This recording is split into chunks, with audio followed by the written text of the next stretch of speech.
दोस्तों, स्वागत है आपका मेरे चैनल बायोलॉजी विद माया में। मैं हूं आपकी स्टडी कंपेनियन माया उपाध्याय और आज का हमारा टॉपिक है प्लाज्मा मेम्ब्रेन, या जिसे हम कहते हैं सेल मेम्ब्रेन। तो ये बहुत ही फेमिलियर वर्ड है। सेल की मोस्ट इम्पॉर्टेंट बायोलॉजिकल मेम्ब्रेन है ये, अलाइव मेम्ब्रेन है, डायनामिक फ्लूइड मेम्ब्रेन है ये, और इसके बारे में बहुत पढ़ा है हमने। ये सेल बायोलॉजी का मोस्ट लेंदी टॉपिक है, बट बहुत ही ज़्यादा इंटरेस्टिंग टॉपिक भी यही है सेल बायोलॉजी का। और प्लाज्मा मेम्ब्रेन की स्टडी के लिए बेसिकली हमने क्या किया है, हम इसकी स्टडी को कुछ पार्ट्स में डिवाइड करेंगे। सबसे पहले हम इसके जितने भी मॉडल्स हैं, डिफरेंट टाइम्स में इसके जो डिफरेंट स्ट्रक्चरल मॉडल्स थे, हम उनके बारे में पढ़ेंगे। उसके बाद में हम इसका बेसिक जो फ्लूइड मोज़ेक मॉडल है, जिसे वर्ल्ड वाइड यूनिवर्सली एक्सेप्ट किया गया है, जो अभी तक भी एक्सेप्टेड है, उसके स्ट्रक्चर को हम देखेंगे।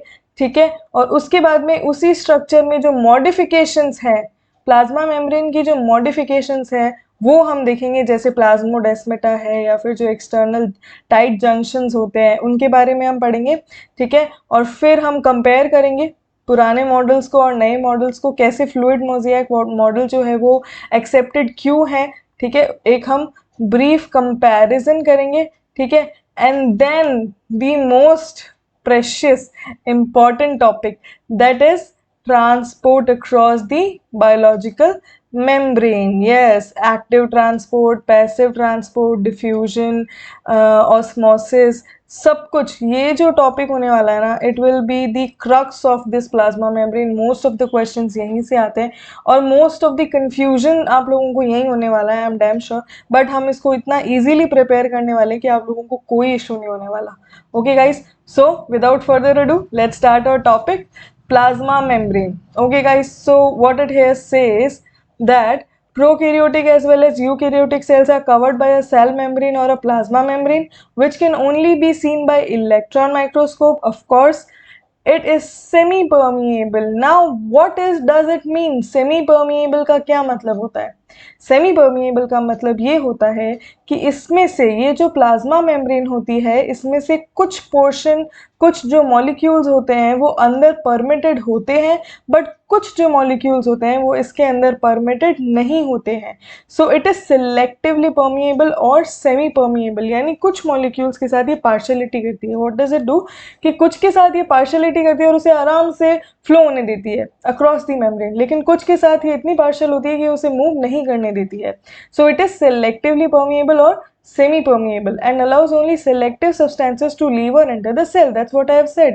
Now, cell membrane is elastic. Yes, it is elastic and it can reform or extend its former position, which is why it is considered as living and dynamic organelle.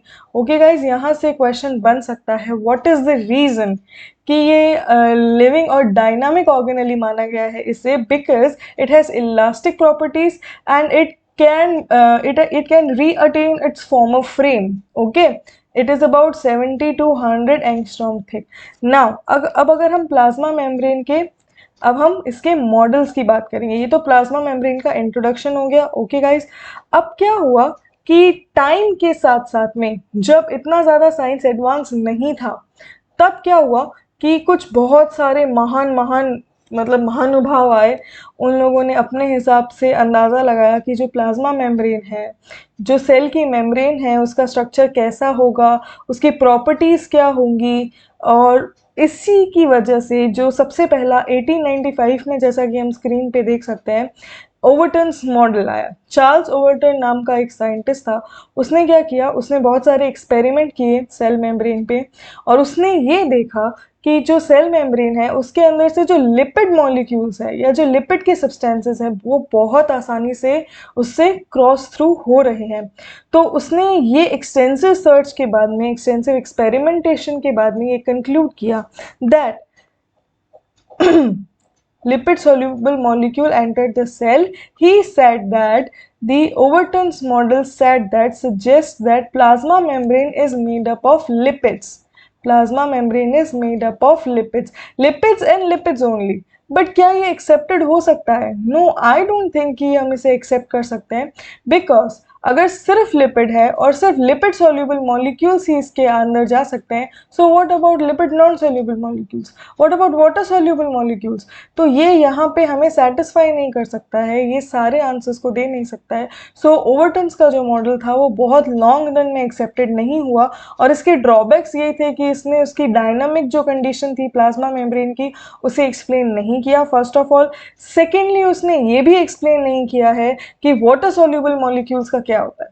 Lipid soluble molecules का agreed कि वो जो होते हैं वो lipid में soluble हो जाते हैं, लिपिड की लेयर है तो वो उसको एब्जॉर्ब कर लेगा और उसको मेम्ब्रेन के अंदर की तरफ उसको पास आउट होने देगा। But what about water soluble molecules, what about bigger ions, what about big molecules, large molecules? ठीक है, ये इसने आंसर नहीं किया।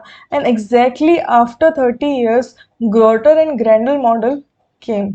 ठीक है, फिर दो साइंटिस्ट थे, उन लोगों ने ऐसे बोला, एक नया चेंज आया, ठीक है, एक नया रेवोल्यूशन आया प्लाज्मा मेम्ब्रेन की स्टडी में। उन लोगों ने ये प्रपोज किया कि सेल मेम्ब्रेन या प्लाज्मा मेम्ब्रेन जो है वो एक लिपिड बाय लेयर है।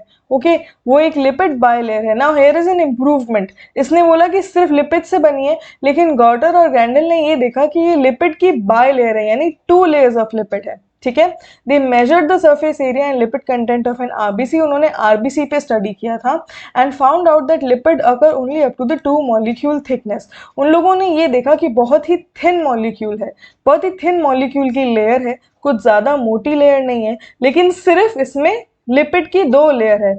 इस तरह से लिपिड है, ऐसे बाय लेयर है लिपिड की, और ये ऐसे प्लाज्मा मेम्ब्रेन है। बट क्या ये सही है? क्या ये वो प्रीवियस क्वेश्चंस को आंसर करता है? इसका जो डिस्कवरी था गॉटर और ग्रैंडल का, क्या वो प्रीवियस क्वेश्चन को आंसर करता है? No, it does not answer the dynamic condition, it does not answer the solubility of the other molecules other than lipid content. Okay, so उसके बाद में सबसे बड़ा रेवोल्यूशन आया in the field of plasma membrane. वो ये था कि डैनियल और डेविसन ने सबसे पहला अप्रोक्सीमेटली करेक्ट जो था मॉडल वो दिया प्लाज्मा मेम्ब्रेन का, विच वाज सैंडविच मॉडल। ठीक है, यहाँ से ही एक वो बोलते हैं ना, यहाँ से एक स्टार्टिंग हो चुका था करेक्ट डायरेक्शन में जाने का, कि हम अगर इस डायरेक्शन में कंटिन्यू काम करेंगे तो मे बी हमें कहीं ना कहीं जाके प्रॉपर जस्टिफिकेशन मिलेगा कि प्लाज्मा मेम्ब्रेन का जो स्ट्रक्चर होता है वो कैसा होता है।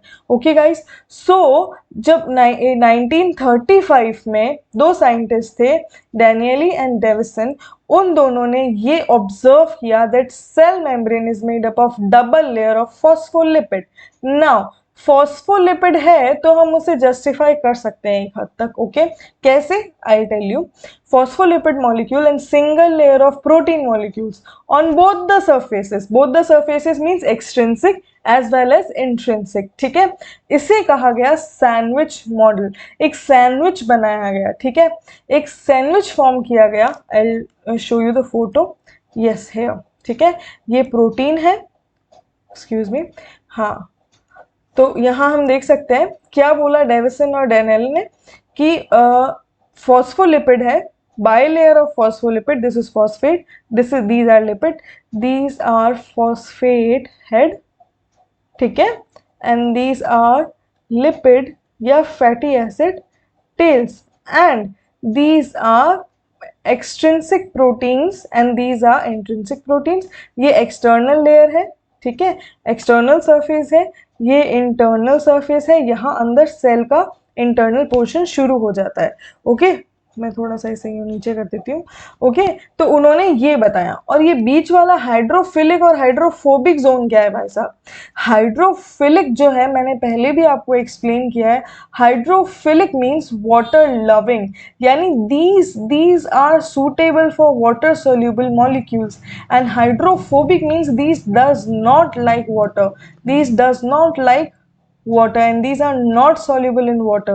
so what happens कि जो lipid soluble substances होते हैं वो बहुत आसानी से क्रॉस थ्रू हो जाते हैं, और जो वाटर soluble होते हैं उन्हें चैनल्स की जरूरत पड़ती है। ठीक है, सैंडविच मॉडल इस तरह से डैनियल और डेविसन ने दिया था, लेकिन फिर भी आज हम इसे नहीं मानते हैं। व्हाई?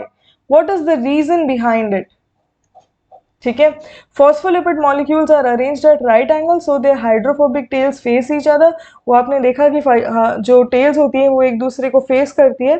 ये फॉस्फोलिपिड है इस तरह से, ये एक दूसरे से राइट एंगल पे अटैच्ड होते हैं, इनकी जो टेल्स होती है ये एक दूसरे से इस तरह से आमने सामने होती है, ये पोलर हेड है, ये नॉन पोलर टेल्स है। ओके गाइस, ग्लोब्यूलर प्रोटीन्स अब क्या है, फॉस्फोप्रोटीन अब इसमें ग्लोब्यूलर प्रोटीन्स का कहा गया है, जबकि डैनियल डेविसन मॉडल जो था उसमें एक्सट्रिंसिक इस तरह से एक्सटेंडेड प्रोटीन्स का बताया गया है। पीछे डायग्राम में हमने देखा था कि इस तरह से एक्सटेंडेड प्रोटीन्स हैं, जबकि जो ओरिजिनल प्लाज्मा मेम्ब्रेन है जो अभी हम एक्सेप्ट करते हैं, फ्लूइड मोज़ेक मॉडल जिसे हम बोलते हैं, उसमें ग्लोब्यूलर प्रोटीन्स होते हैं। Okay guys, now there were certain drawbacks. अब ड्रॉबैक्स क्या थे, क्यों उसे यूनिवर्सली एक्सेप्ट नहीं किया गया या क्यों ये बहुत ही कम टाइम में फेल हो गया? Because drawbacks, what model was not accepted, it did not explain transportation of water and water soluble substances across the membrane। Correct, सब लोगों ने सिर्फ और सिर्फ लिपिड को फेवर किया, लेकिन वाटर का किसी ने नहीं सोचा, वाटर के बारे में किसी ने नहीं सोचा। They always were about like कि हाँ लिपिड की लेयर है, लिपिड पास हो सकता है, लिपिड सॉल्युबल मॉलिक्यूल्स, लिपिड की बाय लेयर है, अच्छा ठीक है कोई बात नहीं लिपिड पास हो जाएगा।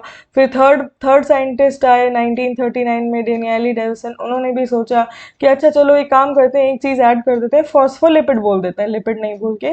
लेकिन उसमें भी उन्होंने क्या देखा, सिर्फ लिपिड, कि लिपिड तो पास हो जाएगा ना, व्हाट अबाउट वाटर मॉलिक्यूल्स, उसके बारे में तो कोई नहीं सोच रहा है। नाउ ये इसलिए एक्सेप्टेड नहीं हुआ क्योंकि वाटर के बारे में किसी ने बात नहीं किया। Also active transportation of other compounds, water के अलावा भी जो आयंस है, जो लार्जर वेट कंपाउंड्स है, जो लार्ज मॉलिक्यूलर वेट कंपाउंड्स है, उनके बारे में भी नहीं सोचा। It explain the cell membrane was a stable system. Now एक सबसे बड़ा ड्रॉबैक क्या था कि डैनियली और डेविसन का मॉडल जो था वो ये बताता था कि ये जो आपस में ये जो फॉस्फोलिपिड की बाय लेयर है ना, ये कॉम्पैक्टली पैक्ड है एक दूसरे से, और कॉम्पैक्टली पैक्ड होने का मतलब ये है कि ये मूव नहीं कर सकती, और मूव नहीं कर सकती which means that it is stable, it is rigid, and rigid means somehow it is not moving.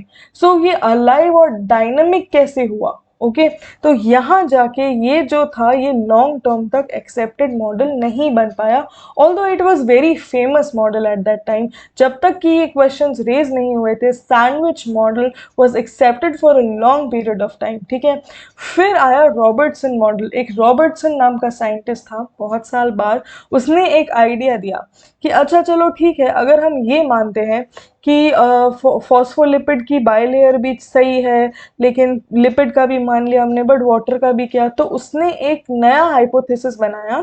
He said that plasma membrane is unit membrane model. Unit membrane क्या हुआ? अब what is unit membrane, I tell you. Robertson ने ये बताया, when examined by electron microscope he found, इसने भी RBC पे study किया था, डेनियली और डेविसन ने भी आरबीसी पे स्टडी किया था, that cell membrane consist of 3 layers। Now here is an improvement, 3 layers, okay, 2 darker stained proteins monolayer outside, 1 lightly stained lipid monolayer inside। This was called unit membrane model. आज भी हम unit membrane model को एक idea मान के follow कर सकते हैं।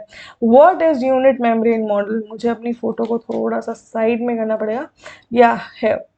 तो यूनिट मेम्ब्रेन मॉडल यहाँ पे क्या बता रहा है? इट इज सेइंग कि उसने ये देखा कि डार्कर स्टेन प्रोटीन मोनोलेयर्स थी बाहर की तरफ, और अंदर की तरफ जो थी लाइटर स्टेन लिपिड मोनोलेयर थी। प्रोटीन की बायलेयर और लिपिड की मोनोलेयर थी, एंड इसको उसने यूनिट मेम्ब्रेन का नाम दिया। Also he held that protein molecules in cell membranes are extended, not globular. उसने ये बोला कि ग्लोब्यूलर नहीं होते हैं, एक्सटेंडेड होते हैं प्रोटीन मॉलिक्यूल्स जो होते हैं, वो फैले हुए होते हैं, वो ग्लोब्यूल्स की तरह एक्सक्रीगेटेड नहीं होते हैं। ठीक है, ही stated that this arrangement of layer is called unit membrane structure, and cell organelles have either one unit membrane or double unit membrane। the drawbacks were same as a sandwich model। अब इसका भी drawback same, इसने भी water के बारे में बात नहीं की, वो उसके लेयर को तो एक्सप्लेन कर रहा है, स्ट्रक्चर को तो एक्सप्लेन कर रहा है, लेकिन उसकी यूनिकनेस को एक्सप्लेन नहीं कर पा रहा है। ठीक है, एंड फिर I the great Singer and Nicolson, जिसने एट लास्ट सारे क्वेश्चंस का आंसर दिया, सारी प्रॉब्लम्स को सॉल्व किया बेसिकली 1972 में। ठीक है, सिंगर और निकोल्सन नाम के 2 साइंटिस्ट थे जिन्होंने बनाया fluid mosaic model. Okay guys, fluid mosaic model जो आज भी हम पढ़ते हैं, which is widely accepted as the proper explanation, as the proper model of plasma membrane. According to this model, इस मॉडल के हिसाब से the membrane is not solid but it is viscous and fluid. ठीक है, and also proteins and phospholipids are not packed uniformly but as a mosaic. Okay guys, cell membrane consists of viscous fluid matrix of 2 layers of phospholipids and globular proteins associated within them. This model was universally accepted and followed till date. Okay guys, क्या फर्क था Robertson के model में, डेनियली deviation के model में, Overton के model में और सिंगर निकोलसन के मॉडल में क्या फ़र्क था? अगर हम ध्यान से पढ़ेंगे, एनसीईआरटी की लाइंस को भी अगर हम ध्यान से पढ़ेंगे तो we will see that it is written very clear कि जो फ्लूइड मोज़ेक मॉडल है, जो प्लाज्मा मेम्ब्रेन का मॉडल है, वो फ्लूइड है, वो लिक्विड है, वो फ्लो करता है, वो अलाइव है, डायनामिक है, वो स्टेबल नहीं है, वो कॉम्पैक्टली पैक नहीं है, वो एक जगह पे रुका हुआ नहीं रहता है। It continue flows in the sense ऐसा नहीं कि बह के आगे निकल जाता है, no, there is a continuous series of movements in the plasma membrane. जो लिपिड बाइलेयर होती है वो एसिमेट्रिकल होती है बिकॉज वो यूनिफॉर्मली पैक नहीं होती है। यूनिफॉर्मली पैक नहीं होंगी तो चीज़ें स्टम्बल करती है तो वो आगे से आगे मूव करती है। तो इसी वजह से प्लाज्मा मेम्ब्रेन को अलाइव और डायनामिक स्ट्रक्चर कहा गया है। ठीक है, इसके अंदर भी सेम वही है, फॉस्फोलिपिड की 2 लेयर्स है। ठीक है, बीच में ऊपर ग्लोब्यूलर प्रोटीन्स हैं, कुछ प्रोटीन्स जो है वो एक्सट्रिंसिक है, कुछ इंट्रिंसिक है, कुछ ट्रांस मेम्ब्रेन प्रोटीन्स है। ठीक है, इसका जो डिटेल स्ट्रक्चर है वो हम नेक्स्ट वीडियो में देखेंगे। अभी हमें सिर्फ इसके मॉडल्स को कंपेयर करना था, मॉडल्स की स्टडी को करना था कि कौन कौन से मॉडल्स है, कैसे बने, किसके क्या ड्रॉबैक्स हैं और किसके क्या पॉइंट्स थे, उन्हें किसने डिस्कवर किया या किसने उनको फॉर्मुलेट किया। ठीक है, आई होप आपको समझ में आया है सारा कुछ। ये जो है ये बहुत ही शॉर्ट वीडियो में एक्सप्लेन किया है मैंने। नेक्स्ट वीडियो में हम फ्लूइड मोज़ेक मॉडल को बहुत ही अच्छे से डिटेल में स्टडी करने वाले हैं। So guys, stay connected, subscribe to my channel, like the video अगर आपको सच में समझ में आया है, और शेयर कीजिए इसके लिंक को आपके फेलो कलीग्स के साथ में, आपके अच्छे साथ में जो स्टूडेंट्स आप साथ में शेयर पढ़ते हैं उनके साथ में आप शेयर कीजिए। और नेक्स्ट वीडियो नहीं आए तब तक stay healthy, take care and stay safe. Okay guys, bye bye.